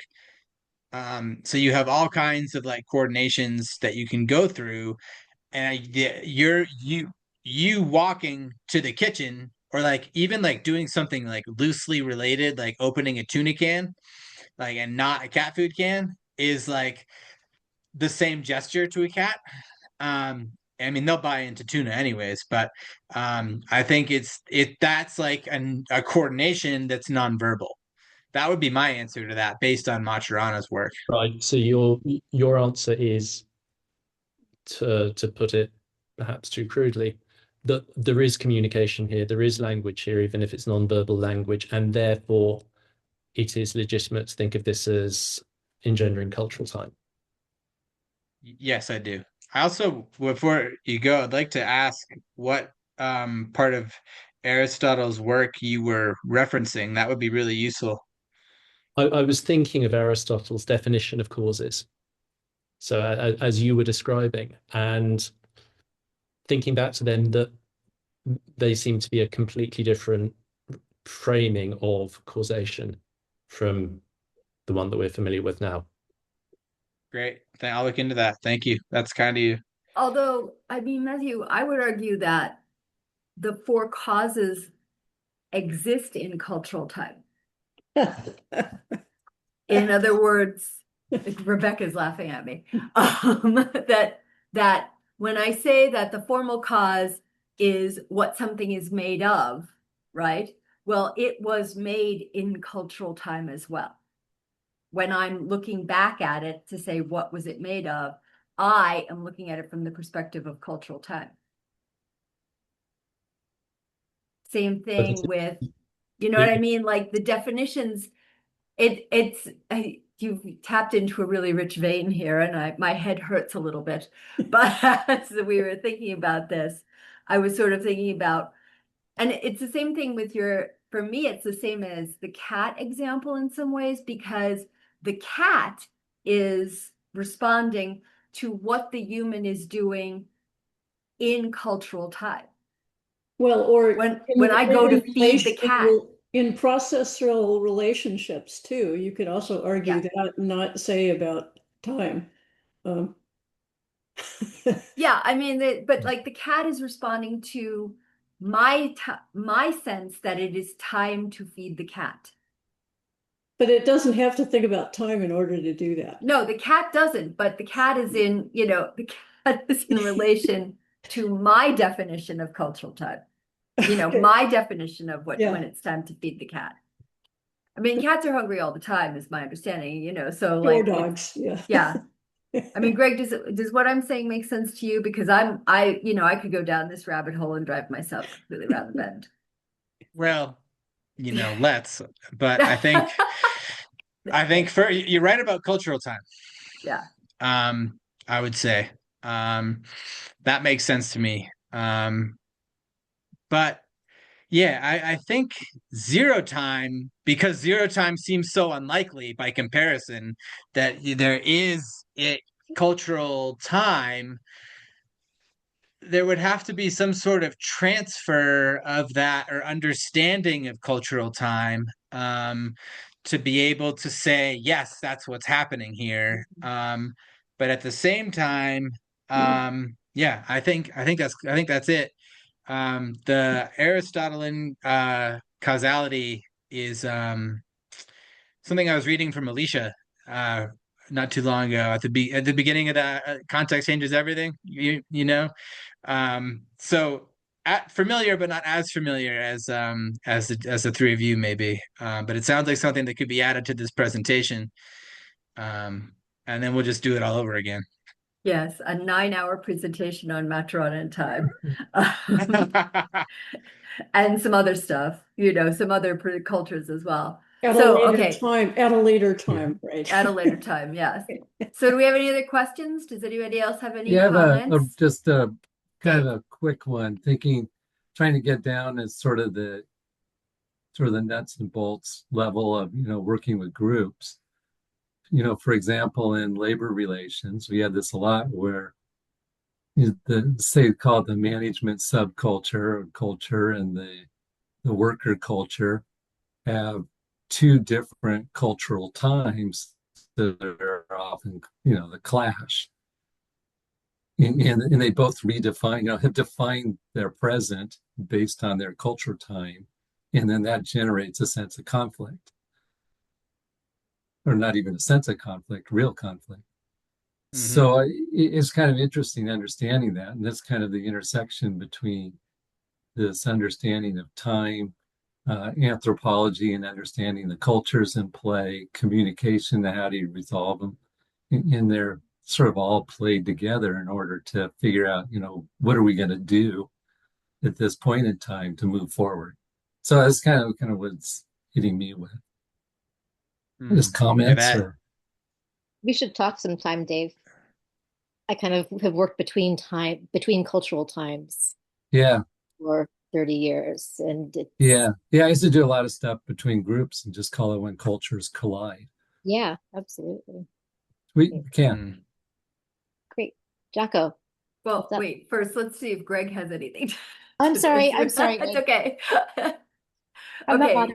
Greg, do you have any response? Yeah, I think that was something that came to me on a walk one day. When we first met, we had been talking about that question of like organizational levels and temporality. And it occurred to me when I was just shuffling along, I was like, there's a lot of room for conflict here.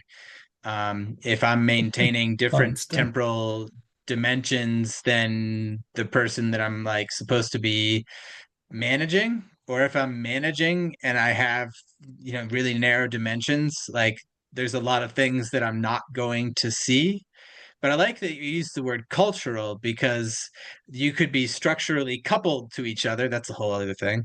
And you could have the same sense of time by having the same temporal dimensions.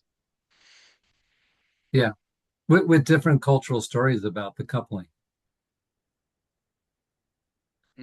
Yeah, there's structural coupling that is and structural coupling that should be, definitely. Yeah. Okay. Jocko has patiently had his hand raised. Oh, my arm's tired. I put in a comment earlier on that you may have responded to, but I want to revisit it anyways. My comment was, I'm not sure that, or maybe your response is, can you actually exist wholly in zero time? And my suspicion is that that is sort of not necessarily the right way to look at it, because you can exist in multiple of those time domains simultaneously. And it's probably easier to think of them as you're flittering back and forth between multiple ones, depending on whatever your context is. But the core question is, can you actually exist in zero time or sustain existence in zero time?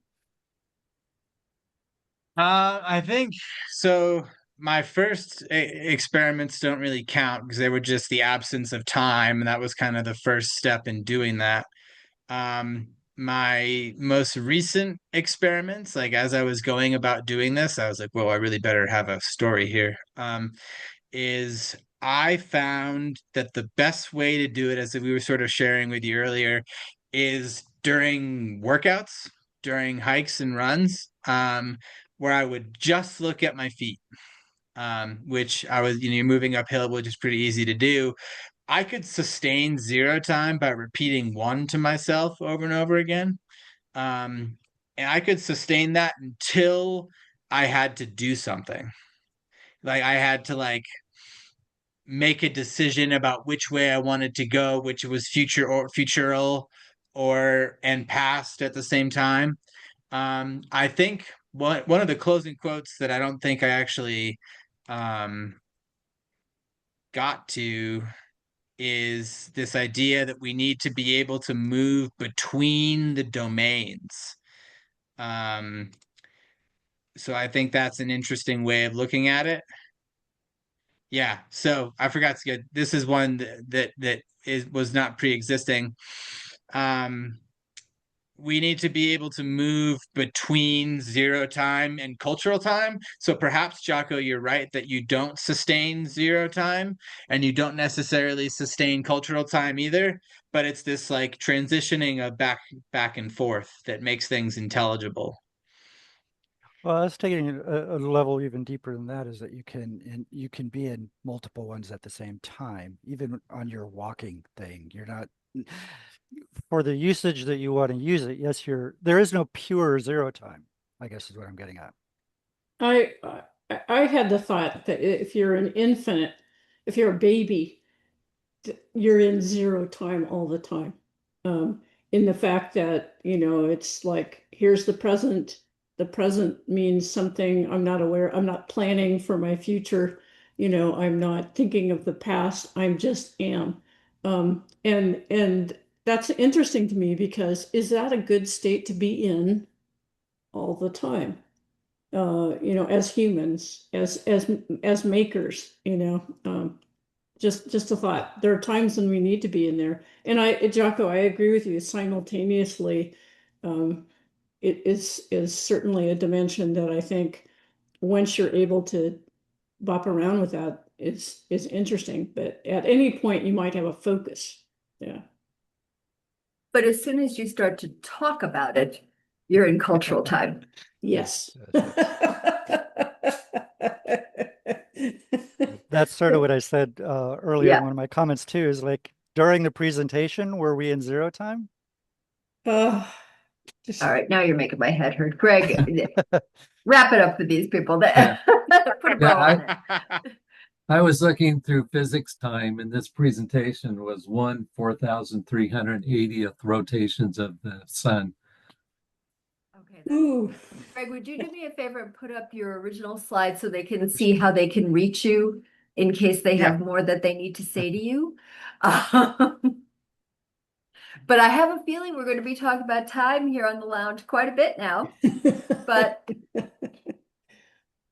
I mean, I just want to say this has been amazing. Do we have any more questions before I wrap this up? Because Greg has been on the phone with me and Jocko for way too long now. Okay, if I don't see anything else, going once, going twice, let me check the chat one more time. And I will say that this has been wonderful. Greg, thank you so much. Maturana is a big fan. And by the way, I can speak to this directly because I have been trying. Autopoiesis and cognition is massively expensive. I've been trying. Holy smokes. And even it's very difficult to find in the library. I did find a version of it that's available on something called the Internet Archive. If you search for it, you might find it.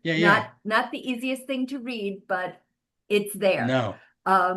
Yeah, I mean, and I'm sure some of you have $239 to spend on a single book. Yeah. But anyway, Greg, thank you so much. This has You're been welcome. this Thank has you for been having me. I mean, it's been everything we always hope for on the lounge in terms of bringing Maturana's work on a specific topic to life for us and then engaging us on a variety of levels to discuss. So please come back again. If you're going to keep thinking about time, you can come back anytime you'd like. To all Thank of you. Yeah.